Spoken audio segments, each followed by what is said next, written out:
हम मीनू झा प्रणाम करै छी समस्त मिथिलावासी के। आइ हम एकटा मोहक के गीत गाबऽ जा रहल छी। पारंपरिक गीत अछि। कोशिश करै छी सब गोटे के नीक लागे। संग दऽ रहल श्रीमती ललिता झा। धन्यवाद। जय मिथिला, जय मैथिली।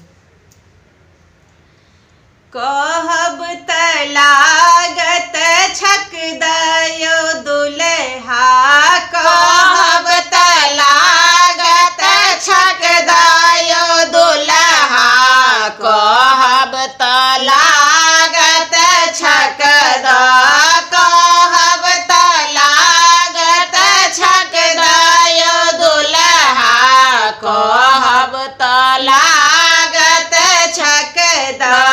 बिन फीसक बहिन कॉलेज गेली, पढ़ली नहीं लिखली ओ मौज मनेली।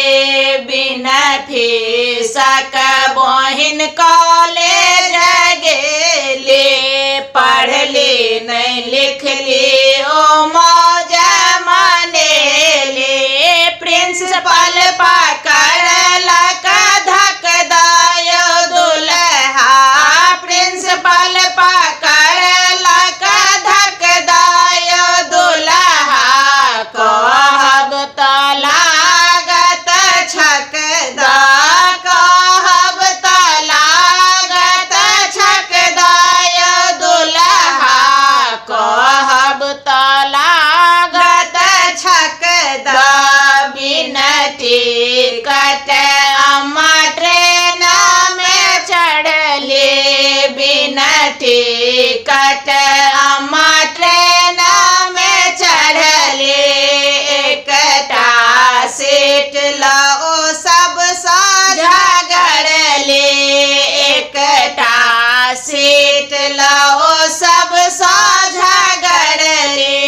टीटी पकड़लक धक दयो दुल्हा, टीटी पकड़लक धक दयो दुल्हा, कहब त लागत छक द, कहब त लागत छक दयो दुल्हा, कहब त लागत छक द। बिन पैसा के चाची होटल गेली, बिन पैसा के चाची होटल गेली। प्लेट का प्लेट पिज्जा बर्गर खेली, प्लेट का प्लेट पिज्जा बर्गर खेली।